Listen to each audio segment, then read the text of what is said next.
Hello दोस्तों, स्वागत है आप सबका हमारे इस यूट्यूब चैनल स्ट्रेंज फैक्ट में। दोस्तों, बेशक समुद्र की दुनिया हमारे लिए एक टोटल मिस्ट्री है जो देखने पे बहुत ही खूबसूरत और शांत दिखता है, एक्चुअली में उतना होता नहीं है। दोस्तों, ये महासागर के अंदर कई सारे राज ऐसे दफन हैं जिसके बारे में हम आज भी बिल्कुल अनजान है। चाहे राज हो टाइटैनिक का या फिर लॉस्ट सिटीज जैसे कि द्वारिका और अटलांटिस का, ये ओशियंस हमको कभी भी खाली हाथ नहीं भेजते हैं। कुछ ना कुछ ऐसी मिस्ट्रीज आए दिन पता चलती रहती है। तो दोस्तों, आज हम ऐसे ही कुछ फैक्ट्स जानेंगे ओशियंस के बारे में जिसके बारे में आप अनजान हो गए। तो चलिए दोस्तों, शुरू करते हैं समुद्र के गहराइयों में अपनी जर्नी को।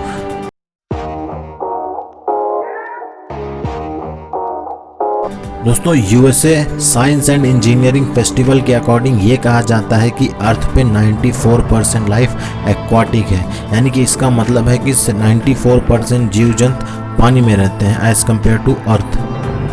दोस्तों, नेशनल ओशियन सर्विस के द्वारा ये कहा जाता है कि पूरे महासागरों में लगभग 20 मिलियन टन सोना बिखरा हुआ है और दोस्तों इसकी प्राइस होगी करीब $771 ट्रिलियन। बट दोस्तों, इस सोने को निकाल पाना आसान नहीं है क्योंकि 70% से ज़्यादा अर्थ पे पानी है ओशियन के फॉर्म में, और आज तक हम ह्यूमंस ने सिर्फ 5% तक ही ओशियन को एक्सप्लोर किया है। और एडिशनल इश्यूज भी आ जाते हैं, जैसे कि दोस्तों 100 मिलियन टन वाटर है तो उसमें से 1 ग्राम आपको सोना मिल सकता है ओशियन में। और दोस्तों, ये सोना आपको एकदम सी फ्लोर यानी कि ओशियन के एकदम डीप में मिलेगा, जहाँ भी बहुत सारे रॉक्स होते हैं और उन रॉक्स के बीच में ये सोना छुपा होता है। तो दोस्तों, उसको निकालने के लिए एडवांस टेक्नोलॉजी चाहिए जिसमें बहुत ज़्यादा खर्चा हो सकता है। तो दोस्तों, it's not a profitable business. But दोस्तों, अगर ये सोना हमको मिल जाए तो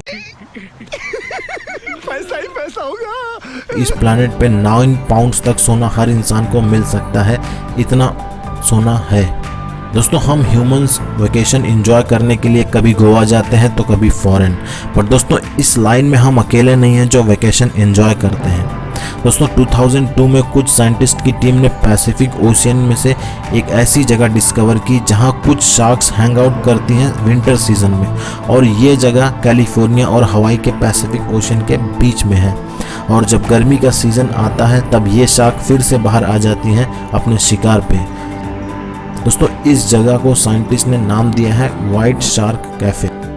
दोस्तों, अर्थ पे सबसे लॉन्गेस्ट माउंटेन चेन है एंडेस, जो करीब 4300 माइल्स तक फैला हुआ है, यानी कि इतना लंबा है। 7000 किलोमीटर तक उसकी डिस्टेंस है और जिसकी हाइट है करीब 6961 मीटर। और दोस्तों, ये साउथ अमेरिका में है। बट दोस्तों, ओशियन के अंदर इससे भी बड़ा माउंटेन चेन है जो कि दुनिया में सबसे लंबा माउंटेन चेन माना जाता है। इस माउंटेन चेन का नाम है मिड ओशियनिक रिज, और दोस्तों ये माउंटेन चेन फैला है करीब 40,390 माइल्स तक। अगर हम किलोमीटर में जानेंगे तो इसका होगा 65,000 किलोमीटर, यानी ये मिड ओशियनिक रिज फैला है 65,000 किलोमीटर, और वो भी पानी के अंदर। दोस्तों, मेरे पिछले वीडियोस में मैंने बताया था कि वर्ल्ड का सबसे ज़्यादा फ्रेश वाटर अंटार्कटिका में होता है। अगर आप मेरी पिछले वीडियोस नहीं देखें तो मेरे चैनल पे जाकर देख सकते हैं। खैर, आगे बढ़ते हैं इस फैक्ट की तरफ। दोस्तों, अंटार्कटिका के एक बड़े आइसबर्ग में करीब 20 बिलियन गैलन्स ऑफ वाटर होता है, और दोस्तों इतना पानी करीब 1 मिलियन लोगों में आसानी से बांटा जा सकता है, वो भी कंटिन्यू 5 साल तक।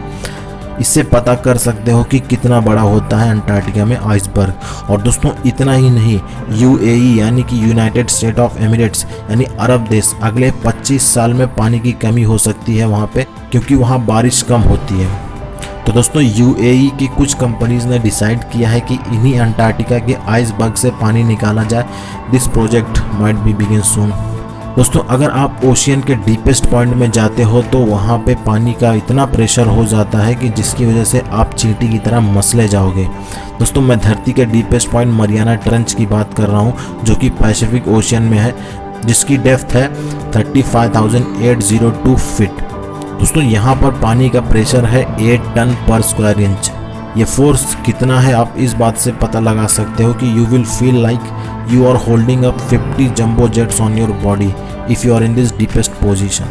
तो सोच सकते हो दोस्तों कितना प्रेशर ज़्यादा होता है यहाँ पे। दोस्तों, ओशियन के डीपेस्ट पार्ट में नॉर्मली पानी का टेम्परेचर 2 से 4 डिग्री सेल्सियस होता है, इसके अलावा समुद्र के पानी में हाइड्रोथर्मल वेंट से पानी निकलता है। दोस्तों ओशन के एकदम डीप में जो फ्लोर होती है उसमें ओपनिंग्स होती हैं कहीं कहीं पे, इसी ओपनिंग को हाइड्रोथर्मल वेंट्स कहा जाता है। इस ओपनिंग से निकलने वाला पानी बहुत गर्म होता है, करीब 400 डिग्री सेल्सियस होता है। ये पानी इतना गर्म होता है कि कोई भी लिविंग थिंग यहाँ हो तो उसका नामो निशान मिट जाता है। दोस्तों आपने वाटरफॉल तो बहुत देखे होंगे।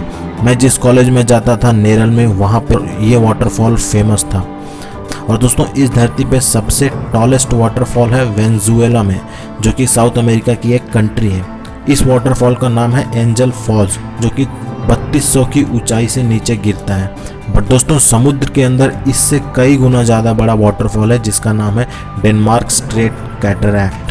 आप सोचोगे पानी के अंदर वाटरफॉल कैसे हो सकता है, तो दोस्तों आप ये डायग्राम देखो, ये सी फ्लोर है और ये डेनमार्क कैटरैक्ट की हाइट है जो कि है 11500 फीट, जो कि कई गुना ज़्यादा है लैंड के वाटरफॉल की हाइट से।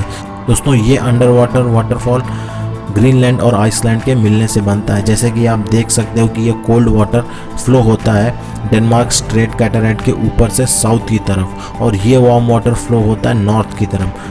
कुछ वार्म वाटर एटमॉस्फेयर में गायब हो जाता है एज अ गैस एंड बाकी इस कोल्ड वाटर में डूब जाता है। दोस्तों अभी तक करीब 1 डज़न लोग मून पे जा चुके हैं, जो कि एक एस्ट्रोनॉमिकल बॉडी है। बट दोस्तों अर्थ के डीपेस्ट पॉइंट मरियाना ट्रेंच, जो कि ओशियन में है, पैसिफिक ओशियन में है, वहाँ तक अभी सिर्फ 3 लोग ही जा पाए हैं due to extreme condition there, और 3 में से एक हैं ये जिनका नाम है जेम्स कैमरन। दोस्तों ओशियंस के जितने भी लिविंग स्पीसीज हम जानते हैं वो तो कुछ भी नहीं है। प्लॉस बायोलॉजी के अकॉर्डिंग ये कहा जाता है कि अभी तक हम कुछ ही स्पीसीज को जानते हैं एंड 91% से ज़्यादा स्पीसीज के बारे में हम आज भी अनजान हैं। दोस्तों अभी तक ओशियंस को 5% तक हमने पूरी तरह से एक्सप्लोर नहीं किया है। Rest of 95% ocean still undiscovered है। प्लैनेट मार्स जो कि हमसे करीब 50 मिलियन दूर है, स्टिल उसका मैप हमारे पास एकदम क्लियर है, बट हमारे धरती के ओशंस के मैप हमारे पास क्लियर नहीं है। दोस्तों हमारे प्लैनेट पे सरवाइव करने के लिए हर living things including we humans हमें ऑक्सीजन की ज़रूरत होती है। और दोस्तों हमारे एटमॉस्फेयर में जितना भी ऑक्सीजन है उसमें से 70% ऑक्सीजन ओशन से आता है। ओशन के अंदर जो छोटे छोटे प्लांट्स होते हैं जिनका नाम है phytoplankton, kelp and algal plankton, दोस्तों यही प्लांट्स ऑक्सीजन रिलीज करते हैं, जिसकी वजह से कहा जाता है कि अर्थ एटमॉस्फेयर में 70% ऑक्सीजन ओशियंस के अंदर के प्लांट की वजह से आता है। दोस्तों वर्ल्ड में जितना म्यूज़ियम है उनमें जितने भी आर्टिफैक्ट्स हैं, खजाने हैं जो भी म्यूज़ियम में रखे गए हैं, उससे कहीं ज़्यादा आर्टिफैक्ट्स और ट्रेजर्स समुद्र की गहराइयों में आज भी मौजूद हैं। दोस्तों ocean is a total mysterious place to discover. दोस्तों जितने भी ग्लेशियर्स और आइसबर्ग्स हैं पूरे वर्ल्ड में, अगर वो मेल्ट हो जाएं तो ओशन में वाटर का लेवल करीब 262 फीट तक बढ़ सकता है। दोस्तों ये वाटर लेवल की हाइट स्टैचू ऑफ लिबर्टी से बस थोड़ा ही कम होगा, तो सोच सकते हो दोस्तों कुछ भी नहीं बचेगा, सब पानी पानी हो सकता है अगर वर्ल्ड का सारा ग्लेशियर्स और आइसबर्ग मेल्ट हो जाए तो। दोस्तों ओशन में जब ट्रेड होता है तब कई चीज़ें पानी में गायब हो जाती हैं। हर साल कई सारे कंटेनर समुद्र की गहराइयों में चले जाते हैं और ऑयल स्पिल होना तो आम बात है। बट दोस्तों 1966 में ऐसे ही शिपिंग के दौरान एक अमेरिका का एक हाइड्रोजन बम समुद्र में गिर गया था। बट थैंक्स टू फिशरमैन बाद में ये हाइड्रोजन बम किसी स्पेनिश फिशरमैन द्वारा निकाल लिया गया था। दोस्तों थैंक्स टू ओशियन हमारे प्लैनेट का आधे से ज़्यादा हिस्सा पूरी तरह से डार्क है, यानी आधे से ज़्यादा हिस्से में टोटल अंधेरा है। आप पूछोगे how could this be possible? Well दोस्तों इसका जवाब है कि हमारा अर्थ 75% से भी ज़्यादा ocean and seas and water से ऑक्यूपाइड है। और दोस्तों ओशियन की एवरेज डेप्थ है करीब 12,100 फीट। और दोस्तों लाइट वेव्स पानी में सिर्फ 300 फीट तक ही ट्रैवल कर सकती हैं। तो बाकी बची जो जगह है ओशियन के अंदर की सब डीपेस्ट एकदम डार्कनेस में है। तो दोस्तों इस वीडियो में इतने ही फैक्ट्स थे। अगर आपको इन सब फैक्ट्स अच्छे लगे हो तो दोस्तों वीडियो को लाइक ठोकना, अपने कमेंट करके बताना कि आपको ये वीडियो कैसी लगी और चैनल को सब्सक्राइब करना। दोस्तों मिलता हूँ नेक्स्ट वीडियो में, तब तक के लिए take care, have a good day.